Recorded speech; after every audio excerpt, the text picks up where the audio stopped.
Olá, peoples! Tudo bem com vocês?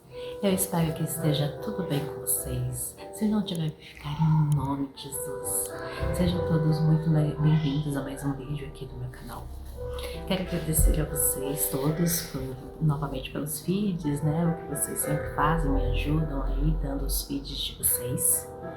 E hoje eu vim aqui mais para um bate-papo, né? Aproveitar que vocês me perguntaram, me pediram, né? Na realidade, a pedidos, para falar um pouco mais sobre José. Vocês acharam muito interessante, né? O vídeo que eu trouxe a respeito de José no domingo anterior, sem ser o último, né? E aí eu vou então trazer aí a vida de José para fazer um resuminho, né? Sobre a vida dele, quem foi José, qual a origem dele, né? E muitos conhecem José como José do Egito, né? Porque ele foi governador do Egito, né? Ficando em termos de poder abaixo apenas de Faraó, né? Mas quem foi José, né? Por como que ele conseguiu chegar nesse ponto? Será que a vida de José foi fácil, né? Então, eu vou trazer aqui o início da vida de José. José, ele era filho de Jacó com Raquel, né, sua segunda esposa. Jacó, ele era casado com duas esposas e também tinha duas concubinas, né? As esposas eram as irmãs Lia e Raquel. Raquel era a mulher cuja qual Jacó amava de coração e de alma. E Raquel, ela por muito tempo casada com Jacó, ela não conseguia engravidar. E o que me chama a atenção na vida de José é que basicamente ele nasceu mediante um clamor feito por Raquel, né? Consta que Raquel, ela tinha muita agonia, muita tristeza por não conseguir dar filhos, e naquela época a gente sabe que as mulheres, elas basicamente o valor delas estava em poder dar filhos ao seu marido, né? Porque naquela época era muito necessário que o marido tivesse sua prole, enfim, toda aquela coisa. E Raquel, ela via sua irmã Lia dando filhos, né, basicamente todos os anos, e ela ali sem conseguir conceber nenhum filho. E aí, mediante, a Bíblia fala, ela não fala se foi um voto, ela não fala, ela só fala que lá em Gênesis 30, né, no capítulo 30, nos versículos 20 e 22, perdão, 23 e 24, fala que Deus se lembra de Raquel e do clamor que por ela foi feito, e aí ele abre a madre de Raquel para que ela possa ter um filho. Então você já percebe aí que José, ele nasce mediante ao clamor de sua mãe. Chama atenção porque José foi um grande homem, né? Basicamente José, ele não só manteve a descendência aí, né, de Abraão, que era uma promessa de Deus, mas ele também basicamente faz com que toda a terra, né, permaneça viva na época dos 7 anos das vacas magras, né? E se você for ver, através de um voto também, né, a Ana trouxe aí a nossa, para quem é cristão, né, trouxe aí o maior profeta já existente, né, na história, que foi Samuel. Então, quando Deus, na Bíblia fala lá, né, que Deus ele se recorda de de Raquel, e abre sua madre e ela engravida, quando Raquel ela tem a luz, né, quando ela dá a luz, ela dá o nome de José, porque José no significado bíblico fala que é para que eu possa ter um segundo filho, né, um outro filho, né? E foi assim que José nasceu. Ele nasceu no seio familiar, na família de Abraão. José, ele é bisneto de Abraão, né? Ele é filho de Jacó, que é filho de Isaac, que é filho de Abraão. Ou seja, ele vem da linhagem, né, da promessa de Deus, né? E José, ele cresce sendo muito amado por seu pai, né? A Bíblia, ela menciona, e aí foi como eu falei no outro vídeo, lembra? A história de José mesmo, ela se passa em Gênesis, dos capítulos 37 ao 50, tá? Essa parte de Gênesis, do capítulo 30, dos versículos 22 ao 24, é a respeito de como Raquel concebeu, né? Que é o início de tudo. E aí, a partir do capítulo 37 em diante, vocês lêem até o capítulo 50, convido novamente vocês a lerem a Bíblia.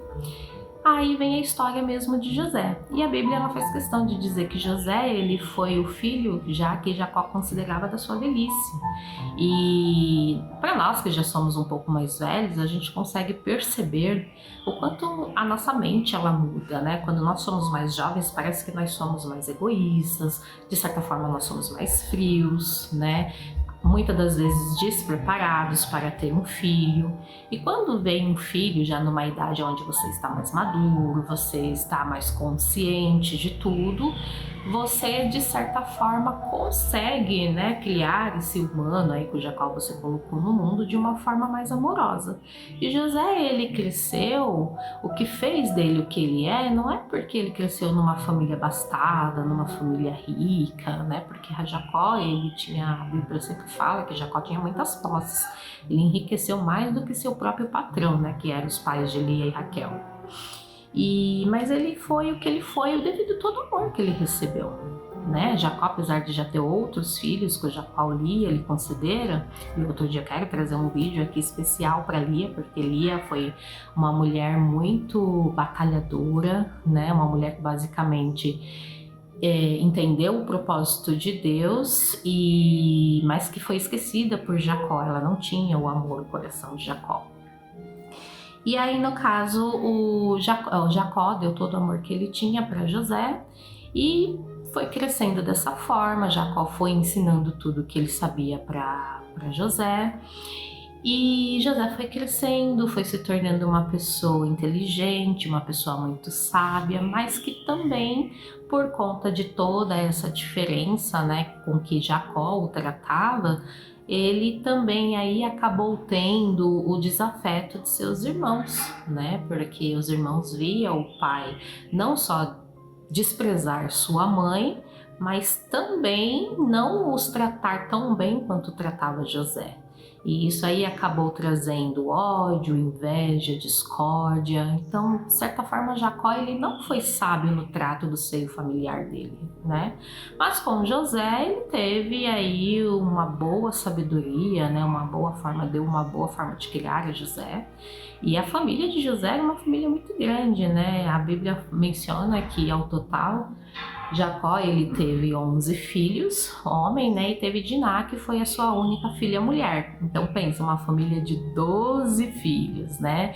4 esposas, vamos dizer assim, 2 eram esposas e 2 eram concubinas. Imagine como não é, né? Manter tudo isso. E aí já José, quando ele cresceu e o que foi assim, basicamente a discórdia total, onde seus irmãos definitivamente não queriam mais ouvir falar de José, foi quando seu pai deu o manto, né, como eu falei no outro vídeo, o manto da discórdia.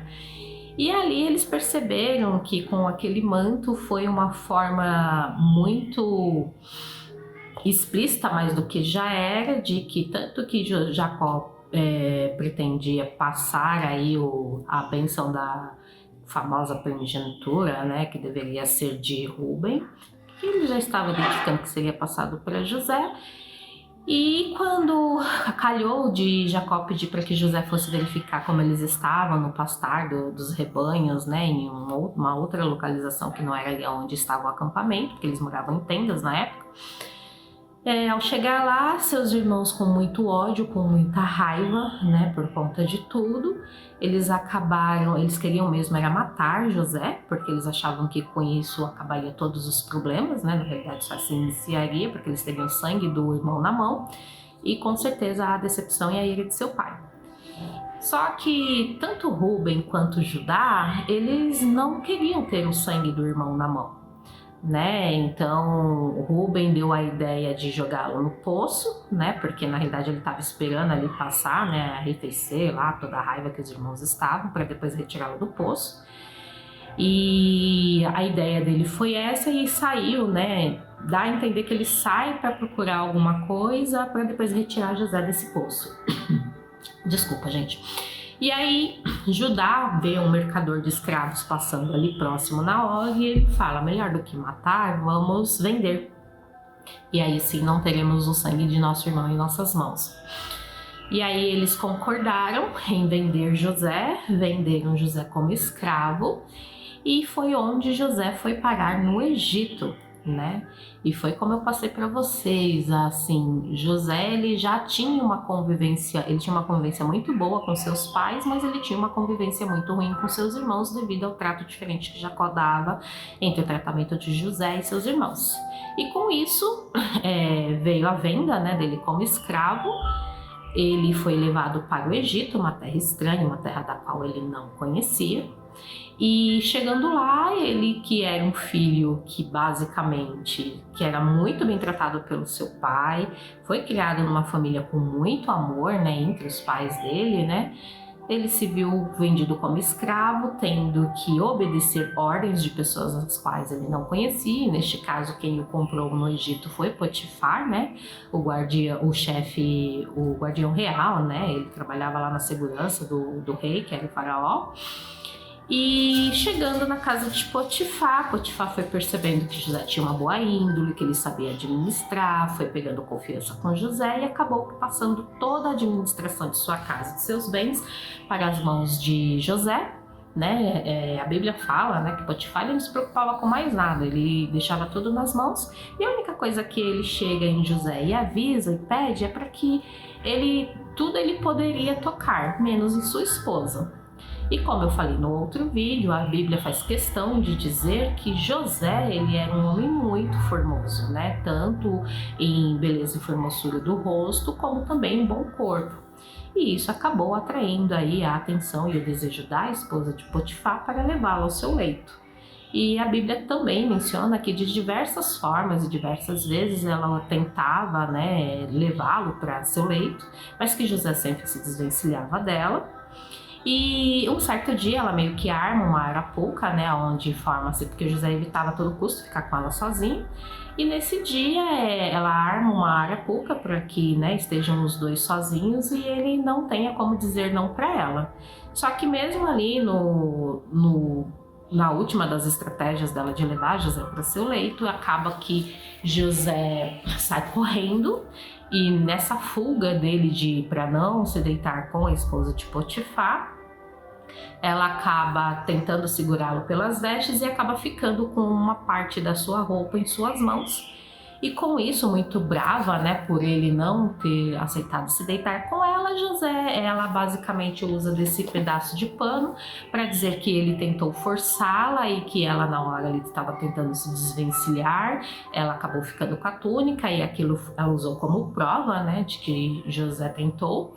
E com isso, mais uma vez, José sofre injustiça, vai parar na cadeia. E aí foi como eu falei no outro vídeo, né? Dessa vez não só como escravo, mas como um preso pagando por um crime cuja qual ele não cometeu. Então José sofre a sua segunda injustiça. Lá na prisão, novamente, peço desculpas pelo barulho, gente. Lá na prisão, novamente, José mostra, né, sua boa índole, ele começa a ver coisas que eram boas para a prisão, para o melhor ali andamento da prisão, e o carcereiro também pega, né, uma boa confiança com José e acaba passando a administração da cadeia para José. E José acaba ali que administrando, melhorando o convívio da cadeia e tudo mais, e ele só não tinha direito à sua liberdade, pois ele era um preso. Durante esse tempo na prisão, ocorre que no mesmo dia, tanto o padeiro-chefe quanto o copeiro-chefe, que serviam diretamente ao faraó, acabaram sendo presos. E com a prisão desses dois oficiais, eles tiveram na cadeia um sonho. E neste sonho que cada um teve, José consegue decifrar os sonhos, aonde no sonho, quando José decifra, ele identifica que o copeiro ele teria seu cargo reestabelecido em 3 dias e o padeiro seria morto em 3 dias. E quando o copeiro realmente tem seu cargo restituído, a única coisa que ele pede para o copeiro na hora em que ele está saindo da prisão é para que ele não se esqueça dele, para que ajude-o a sair ali da cadeia, né? E o copeiro ele volta, né? Ele tem seu cargo restituído, porém de certa forma ele esquece. A Bíblia fala que ele esquece de José. Eu acredito que ele não encontrou momento para falar, né, de José. E aí é quando o faraó ele tem o sonho, né, das 7 vacas magras, das 7 vacas gordas, das 7 espigas que come as outras 7 espigas. E Faraó, ele percebe que vai ter aí um problema ele entende que aquele sonho ele é um aviso e ele não consegue ter sossego, né? A Bíblia relata muito isso, que ele não consegue ter sossego, que ele entende que precisa ser decifrado esse sonho, mas que ele não consegue achar ninguém em seu reino, né? Todos os sábios, os mestres, os magos que ele tinha lá no Egito, ninguém consegue decifrar o sonho dele. E aí, nesse momento que o copeiro lembra de José e fala, né, que na época em que ele esteve preso, tanto ele quanto o padeiro tiveram um sonho e que José conseguiu decifrar esse sonho. Mediante ao faraó não ter encontrado ninguém que conseguiu decifrar o sonho, ele pede para que vão até a prisão, né, chame José à sua presença para ver se José conseguia decifrar o sonho. E foi aí quando José foi levado, né, da cadeia à presença de Faraó. Faraó conta seu sonho a José e José identifica que, na realidade, os 2 sonhos que foram separados, o primeiro das vacas gordas, das vacas magras que comem as vacas gordas, assim como das espigas bonitas que comem as espigas feias, quer dizer, as espigas feias comem as espigas bonitas, que esse era um aviso, né, que por ser 2 sonhos, isso queria dizer que isso aconteceria em breve, e que seriam 7 anos de fartura, que seriam as vacas gordas, seguido de 7 anos de muita fome, de muita tristeza, de muita miséria, e que Deus estava avisando o faraó para que ele pudesse aí, dentro dos 7 anos das vacas gordas, poder abastecer aí seus silos e poder manter a sobrevivência do povo durante os 7 anos das vacas magras. E aí Deus, ele dá uma sabedoria a José de falar o que o faraó deveria fazer nos 7 anos das vacas gordas para que pudesse, né, ter aí esse alimento e ter tudo que fosse necessário durante os 7 anos das vacas magras. E aí Faraó, ele reconhece que havia sido ali, Deus havia dado aquela sabedoria para José e que ele não identifica ninguém mais sábio nesse momento para que pudesse administrar, governar aí o Egito do que José, porque ele reconheceu que em José havia o Espírito de Deus. E essa também é uma segunda, porque foi exatamente isso que Faraó reconheceu em José. Então José, mesmo ele tendo passado por muitas injustiças, mesmo José tendo passado por muito sofrimento, ele, em nenhum momento a Bíblia fala de fraquezas dele, em nenhum momento a Bíblia fala de José blasfemando contra Deus por conta dos problemas que ele estava passando. Em nenhum momento José fraquejou, porque ele poderia ter fraquejado e ido para a cama da esposa de Potifar. E José se manteve firme o tempo inteiro. Claro que dentro dele com certeza havia muitas guerras emocionais, né? Que foi até o que eu falei no outro vídeo. Mas ele conseguiu superar tudo isso, né? Ele conseguiu superar estar sozinho, ele sai de uma família extremamente grande e extensa, conseguiu superar estar sozinho numa terra onde não conhecia ninguém, passou por uma segunda injustiça, foi preso, mas ele foi reconhecido por Faraó. Ou seja, a lição que a gente tira da vida de José é que, primeiro, às vezes a gente passa por sofrimentos e por problemas as quais na hora a gente não entende, mas que, de certa forma, se a gente for parar para pensar, sempre vai chegar algum momento em que aquele sofrimento, aquele amadurecimento que a gente passou na hora da dor, que em algum momento lá na frente você vai usar aquilo para algo bom na sua vida, se a gente não tomar cuidado tirando a gente da presença de Deus. Então o convite que eu venho fazer a vocês a respeito de José é que sim, é muito bom a gente vencer nessa terra, é muito bom a gente vencer os nossos sonhos, mas que nem sempre a gente vence tudo, nem sempre a gente vai ter tudo que a gente quer, nem sempre as coisas é da forma como nós esperamos, mas que a gente sempre deve nunca perder em primeiro lugar a esperança, né, daquilo que a gente deseja, daquilo que a gente sonha, mas em primeiro lugar a nossa salvação tem que estar dentro de nós o tempo inteiro. Tá bom? Então reflitam sobre isso, reflitam sobre a história de José. Agradeço a vocês mais uma vez por estar comigo aqui em mais um vídeo. Que vocês tenham uma semana abençoada, leve, cheia da presença de Deus. Beijinho, tchau, até mais tarde.